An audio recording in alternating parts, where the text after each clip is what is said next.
कुछ और पुस्तकें आईएएस पीसीएस अभ्यर्थियों के लिए हिंदी इंग्लिश मीडियम में,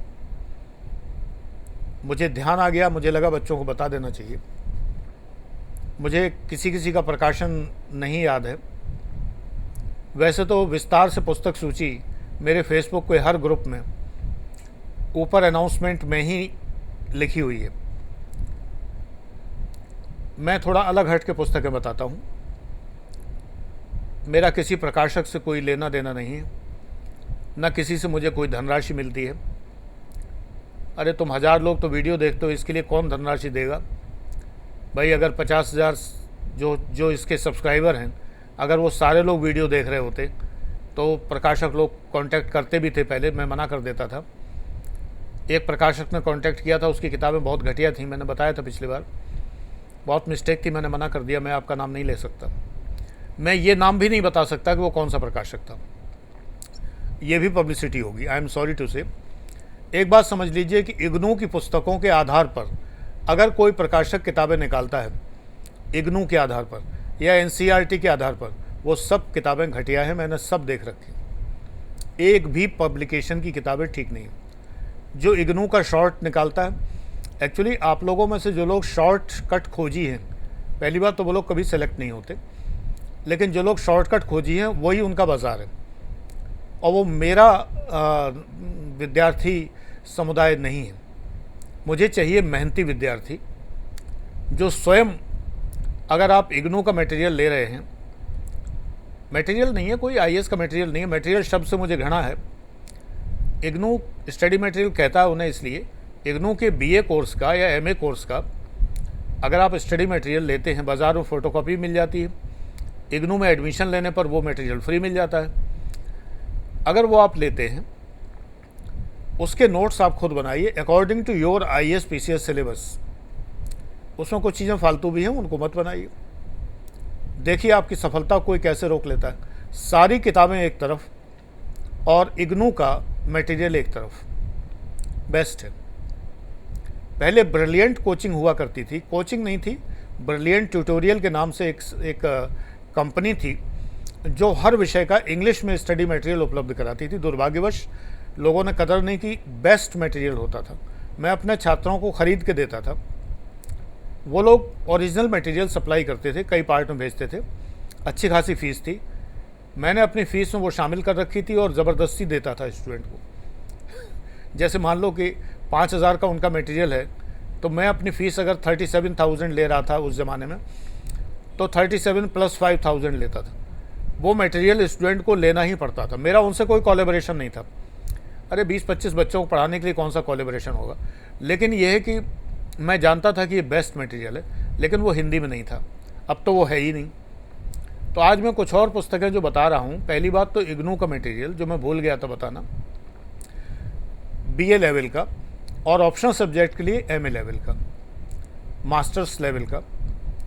बाकी जो जीएस में जो विषय हैं, उन विषयों के ग्रेजुएशन के जो सब्जेक्ट हैं, उनका इग्नू का मटेरियल बहुत अच्छा है, जैसे कि हिस्ट्री, ज्योग्राफी, पॉलिटी इत्यादि।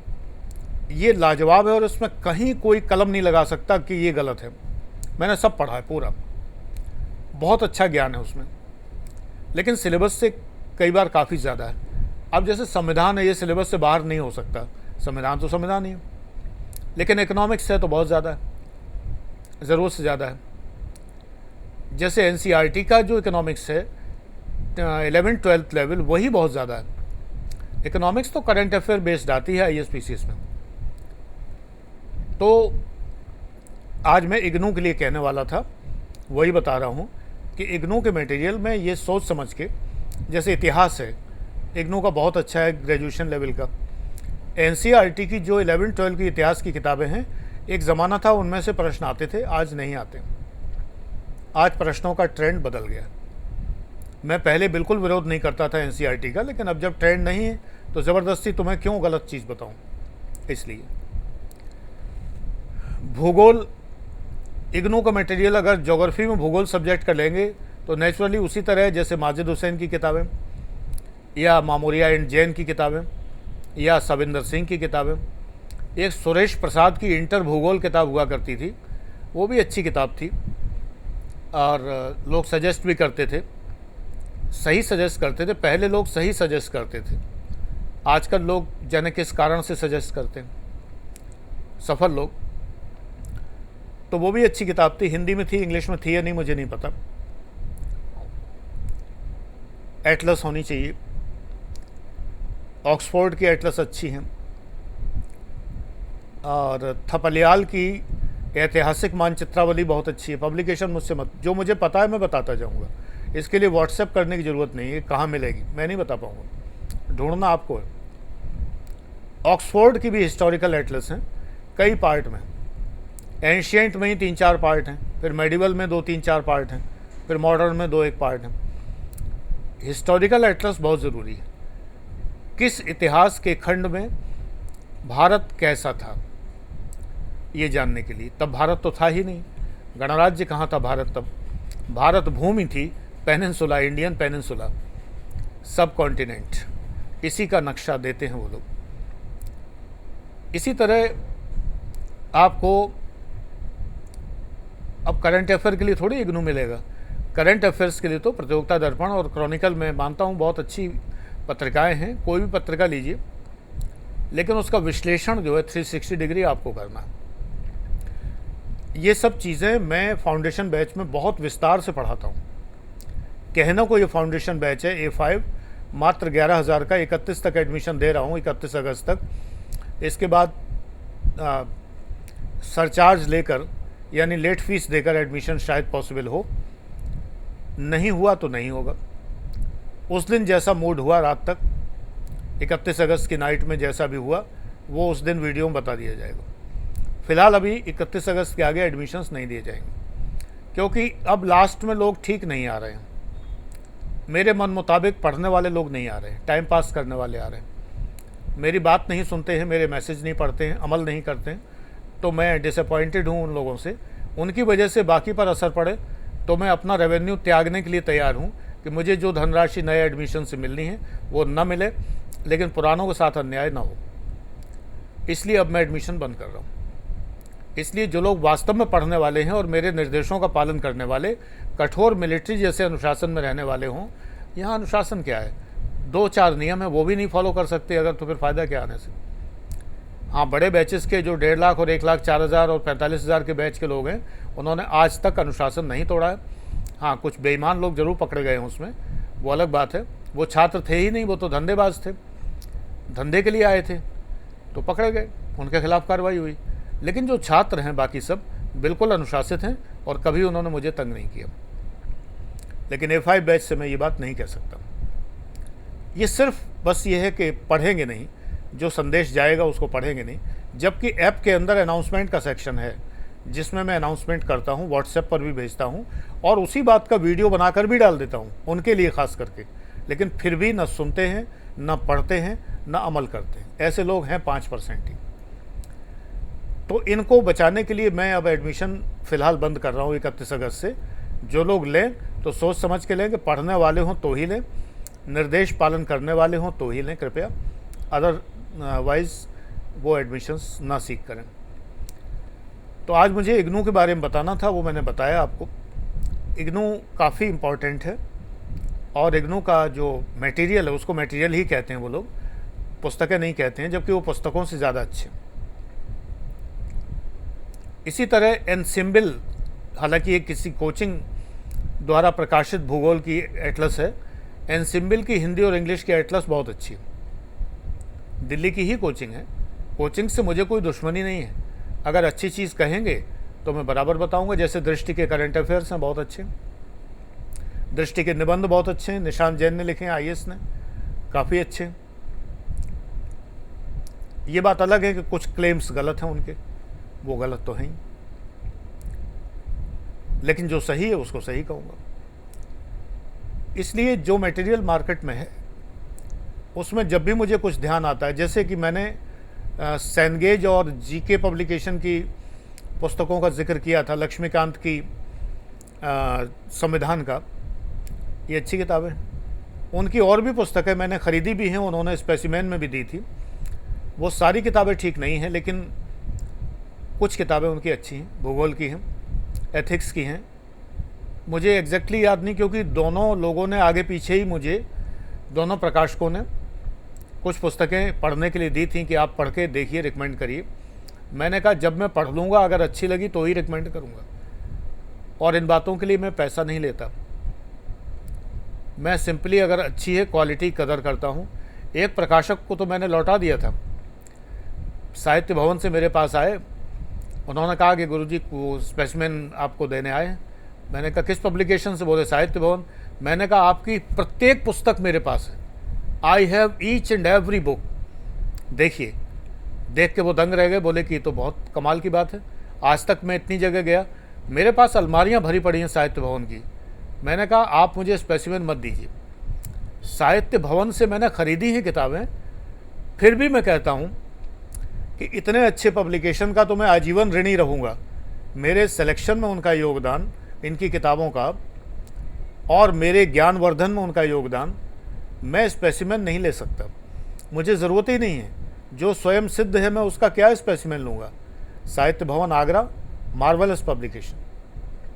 लोक भारती इलाहाबाद, मैं स्पेसिमेन लेने का गुनाह नहीं कर सकता। लोक भारती से जितनी किताबें छपी हैं, लाजवाब किताबें, इनका आपने नाम भी नहीं सुना होगा, क्योंकि क्वालिटी की कदर नहीं है। सफल वही होता है जो क्वालिटी की चीज़ें पढ़ता है। मैं सफल हूँ, एक नहीं कई बार सफल हूँ, तो इसलिए मैं आपको क्वालिटी की चीज़ें ही बता रहा हूँ,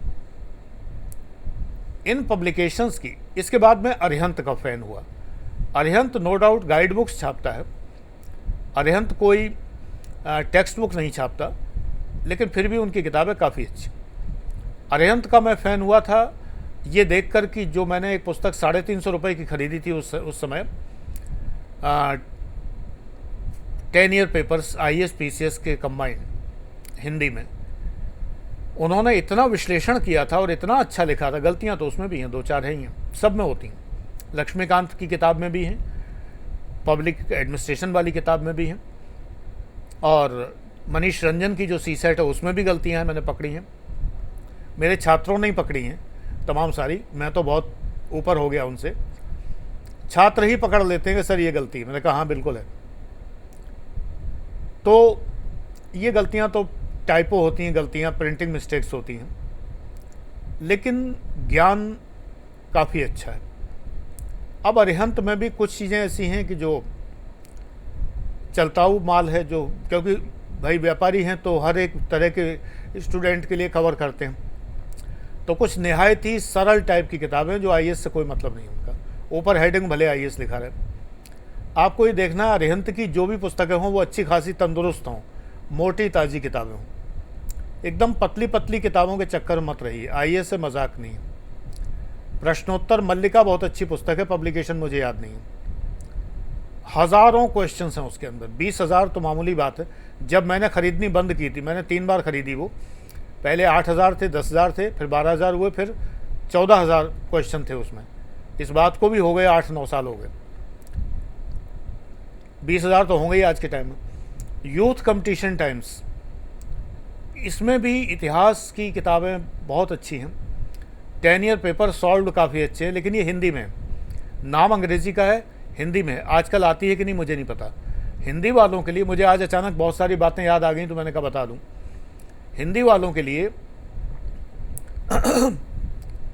परीक्षा मंथन प्रकाशन पहले साल में 8 मैगजीनें निकालते थे। ये कब कोई आ जाए कोई ठिकाना नहीं है, मंथली नहीं होती थी, साल में 8 निकलती थी। इसमें निबंध, करंट अफेयर्स, ऐसे करंट अफेयर्स के श्योर शॉट मिलेंगे ही मिलेंगे। ऐसे ही दिल्ली का एक पब्लिकेशन था, वो करंट अफेयर्स निकालता था, यूनिक दिल्ली वाला, डाइजेस्ट निकालता था, बहुत अच्छा, अब नहीं निकल रही बहुत साल से डाइजेस्ट निकल। प्रतियोगिता दर्पण की 6-6 महीने की आती है, इकट्ठे करंट अफेयर्स, ये सारी पुस्तकें। आज मेरे मन में अचानक आ गया, मैंने कहा बता दूं बच्चों को कि ये सब वो किताबें हैं जो बाकी लोग आपको सजेस्ट नहीं करते, क्योंकि ये इतनी बिकने वाली किताबें हैं और इतनी स्टैंडर्ड किताबें हैं कि इनके लिए प्रकाशक किसी को पैसे नहीं देता कि आप मेरी किताब का नाम लीजिए। और आजकल का ज़माना ये है, जो यूट्यूबर है वो बिना पैसे लिए बात नहीं करता, किसी का नाम नहीं लेगा, कि अगर पैसे मिल जाए तो नाम लेगा। मुझे तो ठीक से प्रकाशक भी याद नहीं है इनके, है ना, और इग्नू तो पैसे देगा नहीं। हाँ, ये साहित्य भवन और लोक भारती ये तो मेरे लिए आदरणीय है, ये प्रकाशन नहीं है, ये मेरे लिए सम्माननीय है, क्योंकि मेरे पीसीएस तक से प्रतियोगिता दर्पण में लिखता था आर्टिकल्स। महेंद्र जैन उस समय संपादक थे, एक आर्टिकल के 75 रुपये मुझे मिला करते थे, एक आर्टिकल में लिखता था। मैंने बरसों लिखा है प्रतियोगिता दर्पण में, उसी समय मैं पीसीएस में सेलेक्ट भी हुआ हूँ। और एक प्रगति मंजूषा थी, अब वो आती ही नहीं है, नहीं तो उसके मुकाबले तो हिंदी में कोई पुस्तक ही नहीं है, मैगजीन ही नहीं थी। रतन दीक्षित उसको जो है मम्फोर्डगंज से छापते थे। तो बाद में वो राजनीति में आ गए, उनकी सिस्टर पार्षद हो गई, विधायक हो गई, ये सब होता रहा। और बाद में यूनिक दिल्ली, यूनिक इलाहाबाद वाली किताब के लेखन में शंकर घोष के साथी थे वो। तो ये सब अद्भुत लेखक थे, अद्भुत प्रकाशक थे। आज तो बहुत ही स्थिति दयनीय है। उस दयनीय स्थिति में भी कई प्रकाशन अभी भी डटे हुए हैं, अच्छे हैं, अड़े हैं और खड़े हैं। तो ये सब ठीक है, उनमें कोई समस्या नहीं। टेक्स्ट बुक्स के लिए मेरठ के कुछ प्रकाशन, केदारनाथ रामनाथ मेरठ, ये भी बहुत अच्छा प्रकाशन है। सोशलॉजी की किताबें मेरठ से बहुत अच्छी छपी। धर्मेंद्र कुमार की किताबें और महाजन जो हैं, मुझे नाम भूल गया, बीडी महाजन नहीं, इतिहास वाले दूसरे हैं, सोशलॉजी के महाजन हैं, सोशलॉजी के लेखक हैं, महाजन हैं सरनेम उनका। वो और उनके बेटे दोनों लिखते हैं। मेरठ से प्रकाशित उनकी किताबें हैं। समाजशास्त्र की अच्छी किताबें, समाजशास्त्र में जेपी सिंह की किताबें बहुत अच्छी हैं, दोषी एंड जैन की बहुत अच्छी हैं, और सुरेन कटारिया नहीं, बहुत अच्छे लेखक, वो भूल गया, बंगाली हैं वो, लो ध्यान से, शायद बंगाली हैं, परिमल कर KAR, उनकी एक ही किताब मैंने देखी अभी तक, समाजशास्त्र के सिद्धांत, लाजवाब किताब है, अद्भुत किताब है। इतने ही बहुत हैं सोशलॉजी में। इनमें से जेपी सिंह वगैरह इंग्लिश में भी हैं, परिमल कर इंग्लिश में नहीं है, राम आहूजा उतना स्तरीय नहीं लिखते हैं, लेकिन कुछ लोग हैं अच्छा लिखते हैं।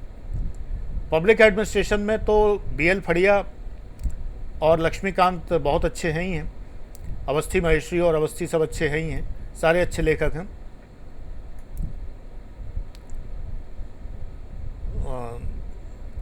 थिंकर्स में हिंदी में सुरेन कटारिया की, और इंग्लिश में प्रसाद बहुत बार बता चुका हूँ। फिलहाल अशोक कुमार दुबे हिंदी में किताबें पब्लिक एड में, लेकिन बाकी कुछ और बताने के लिए नहीं है, सिवाय इसके कि इग्नू का मटेरियल, पब्लिक एडमिनिस्ट्रेशन BA का मटेरियल या MA का मटेरियल इग्नू का, इट इज़ द बेस्ट। सारी कमी पूरी हो जाएगी। मोहित भट्टाचार्य और रोमकी बसु को मैंने बताना बंद कर दिया है। रीज़न ये है कि ये अत्यंत कठिन लैंग्वेज लिखते हैं। ज़माना बदल गया है, आज इतनी कठिन लैंग्वेज का ज़माना नहीं है, सरल भाषा का ज़माना है। सरल इसलिए नहीं कि एग्जामिनर्स को समझ में नहीं आती, एग्जामिनर्स बेटा कोई बकरी के बच्चे नहीं हैं, एग्जामिनर्स बहुत विद्वान होते हैं। आज का ज़माना ये है कि सरल भाषा का प्रयोग करें। इन लोगों ने ज़बरन बहुत ज़्यादा कठिन भाषा का प्रयोग किया। स्टैंडर्ड लैंग्वेज नहीं है, अनावश्यक रूप से कठिन भाषा है। ऊपर से इनके हिंदी प्रकाशकों ने भाषा बिल्कुल चौपट कर दी। ये ओरिजिनल इंग्लिश राइटर हैं, इनको जो हिंदी अनुवाद किया है बहुत ही बुरी तरह बर्बाद किया है। विक्रम सिंह की किताबें इतनी बर्बाद हुई पब्लिक एड में, विक्रम सिंह बहुत अच्छा लिखते रहे, लेकिन इंग्लिश में, हिंदी में विक्रम सिंह की किताब ढूंढे नहीं मिलती, क्योंकि इतनी बर्बाद किताबें कर दी। ट्रांसलेटर्स ने बर्बादी की, ऊपर से प्रकाशक ने बर्बादी की। इतनी ज़्यादा मिस्टेक्स जिसकी कोई लिमिट नहीं। बिल्कुल आप रिलेट नहीं कर सकते कि एक पन्ने से दूसरा पन्ना कहाँ जा रहा है, ऐसी किताबें लिखी गई थी। आजकल की स्थिति मुझे नहीं पता, मैंने तो पढ़ना बताना बंद कर दिया। तो रोमकी बसु और मोहित भट्टाचार्य की स्थिति ये रही। New horizons of public administration Mohit Bhattacharya की बहुत अद्भुत किताब है। और मोहित भट्टाचार्य वो चीज़ हैं कि उनको कोट किया जाता है थिंकर्स में, अकॉर्डिंग टू मोहित भट्टाचार्य। कोई नहीं लिखेगा अकॉर्डिंग टू लक्ष्मीकांत, कोई नहीं लिखेगा अकॉर्डिंग टू BL फड़िया, लेकिन अकॉर्डिंग टू मोहित भट्टाचार्य लिखा जाता है। बट बड़ी कठिन हिंदी लिखी है। इंग्लिश फिर भी ठीक है, इंग्लिश की किताबें फिर भी ठीक है इनकी।